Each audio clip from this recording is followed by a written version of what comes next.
कहानी की शुरुआत में हम 19वीं सदी के एक अमीर परिवार को देखते हैं जहां यूजीन नाम की एक खूबसूरत लड़की रहती थी। वो सबसे करीब अपने भाई से थी जिसे यूजीन की एक खास ताकत के बारे में पता था। दरअसल वो मरे हुए लोगों से बात कर सकती थी। जब वो आत्माओं से बात करती तो उसकी सांसें बेहद तेज हो जाती और उसका शरीर अजीब तरीके से हिलने लगता। अब तक ऐसा ज्यादा बार नहीं हुआ था, लेकिन उसकी बढ़ती उम्र के साथ ये घटनाएं भी बढ़ने लगी। एक रात वो अपनी दादी को सुला रही थी जब उसकी दादी ने उससे पूछा कि क्या वो किसी अंतिम संस्कार पर जाकर आई है। इस बात पर यूजीन बोली, हाँ दादी, बहुत मजा आया, वहाँ पर ना बहुत सारे लोग थे। दादी यूजीन की इस अजीब सी बात को सुनकर भौचक्की रह गई। अपने कमरे में लौटते हुए यूजीन को हॉल से कुछ फुसफुसाहट सुनाई दी। उसने झांक कर देखा कि उसका भाई किसी और आदमी के साथ प्यार भरे पल गुजार रहा था। उसे देखकर वो हंस पड़ी और अपने कमरे में लौट आई। अगले दिन वो उसकी घोड़ा गाड़ी में बैठ गई और बाजार जाने की जिद करने लगी। हालांकि यूजीन को बाहर जाने की इजाजत नहीं थी, लेकिन अब वो ये जानती थी कि उसका भाई आदमी होकर आदमियों से प्यार करता है, तो वो उसे ब्लैकमेल करके उसके साथ चली गई। उसने यूजीन को बाजार में छोड़ दिया जहां वो अकेली गलियों में घूमने लगी। इसके बाद वो एक कैफे में जाकर बैठ गई जहां उसका ध्यान एक आदमी पर गया जो आत्माओं से बातें करने के बारे में एक किताब पढ़ रहा था। वो आदमी उसके पास आकर उससे फ्लर्ट करने लगा और यूजीन भी उसकी बातों पर हंसने लगी। उसने आदमी से किताब के बारे में पूछा तो उसने यूजीन को वो किताब पढ़ने के लिए दे दी और कहा कि पढ़ने के बाद लौटा देना। रात को यूजीन ने किताब पढ़ी तो वो उसे बहुत दिलचस्प लगी।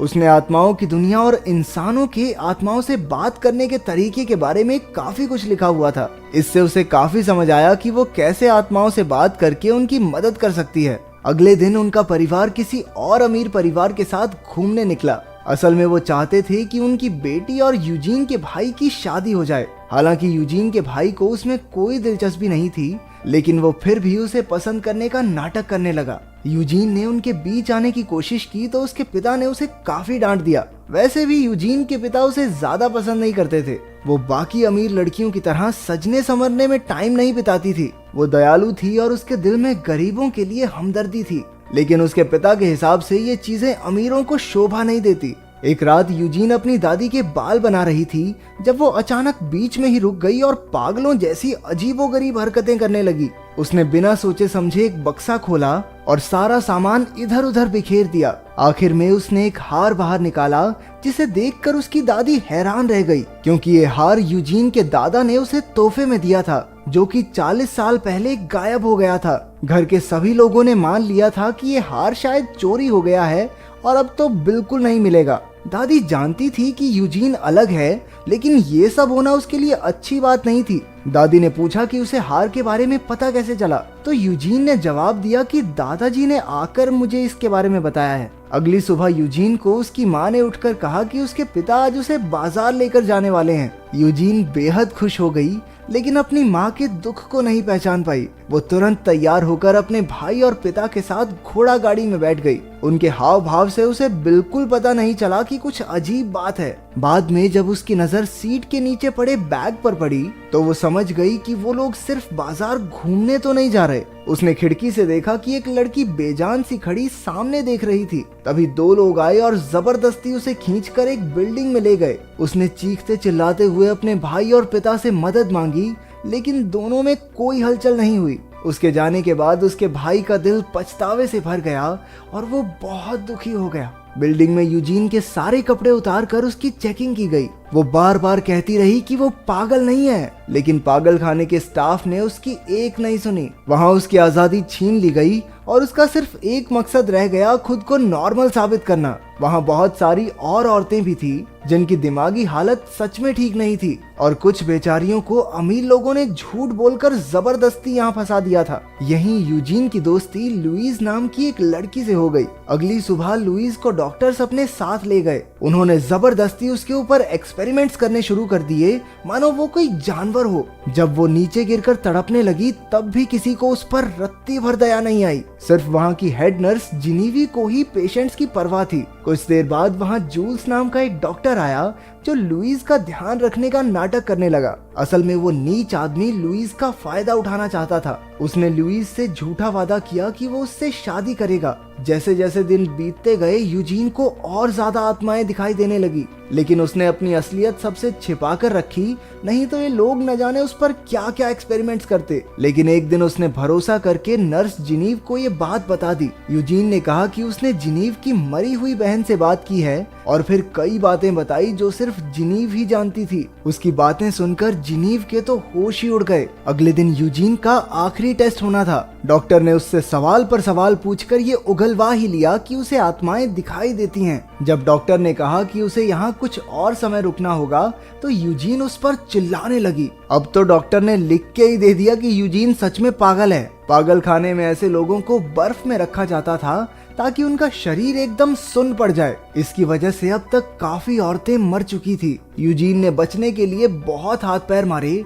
लेकिन उसे जबरदस्ती बर्फ के डिब्बे में बंद कर दिया गया। वो कुछ देर तक गिड़गिड़ाती रही कि उसे बाहर निकाल लिया जाए, लेकिन फिर उसे एहसास हो गया कि उसकी कोई नहीं सुनने वाला। उधर शाम को जब जिनीव घर लौट रही थी तो उसे लगा कि कोई उसका पीछा कर रहा है। ये दरअसल यूजीन का भाई था जो उसका हाल जानना चाहता था, लेकिन जिनीव ने उसे कुछ नहीं बताया। जाने से पहले वो उसे आत्माओं वाली किताब दे गया जो यूजीन पढ़ रही थी, लेकिन घर जाकर जिनीव खुद ही वो किताब पढ़ने लगी। वो इन चीजों से ज्यादा साइंस में विश्वास रखती थी, पर उसने एक ही रात में सारी किताब पढ़ डाली। अब उसे लगा कि शायद यूजीन सच बोल रही है। उधर यूजीन को आखिरकार बर्फ से बाहर निकाला गया और वो लुइस को गले लगाकर सोने की कोशिश करने लगी। अगले दिन जिनीव ने उसे बुलाकर कहा कि वो अपनी मरी हुई बहन से बात करना चाहती है। इसके बदले वो यूजीन को अपने भाई से मिलने देगी, लेकिन यूजीन के लिए ये काफी नहीं था और वो इस जगह से आजाद होना चाहती थी। जिनीव ने कहा कि वो इस काम में उसकी पूरी मदद करेगी। इसके बाद यूजीन उसकी बहन से बात करने की कोशिश कर रही थी, लेकिन वो सफल नहीं हुई। अचानक उसका सारा शरीर कांपने लगा और वो बड़ी तेजी से छटपटा रही थी। ऐसा लग रहा था मानो उस पर किसी ने कब्जा कर लिया हो। उसने कहा कि जरूर जिनीव के पिता के साथ कुछ बहुत बुरा हुआ है। ये सुनते ही जिनीव तुरंत भागकर घर गई और उसने देखा कि टेबल पर खून था। वो समय पर पहुंच गई, वरना उसका बाप बेहोश होने ही वाला था। इसके बाद 1 महीना ऐसे ही बीता। यूजीन को हर रोज बर्फ में रखा जाता और वो डॉक्टर्स को लड़कियों का गलत इस्तेमाल करते हुए देखती। एक पेशेंट को तो दवाइयों की वजह से दौरे पड़ने लगे थे। डॉक्टर्स को कोई पछतावा महसूस नहीं हुआ कि उनकी लापरवाही की वजह से उसकी ये हालत हुई है। दया तो दूर की बात है, वो डॉक्टर्स उस पर हंसने लगे। गुस्से में यूजीन ने उन्हें खरी खोटी सुनाई और उनके खिलाफ बोलने लगी। इसलिए उन्होंने उसे जेनी नाम की एक नर्स के पास छोड़ दिया। वो भी उन बेरहम डॉक्टर्स की तरह पेशेंट्स को खिलौना समझती थी। उसे एक छोटे से कमरे में रखा गया जिसमें सिर्फ एक खिड़की थी जो पूरा दिन बंद रहती थी।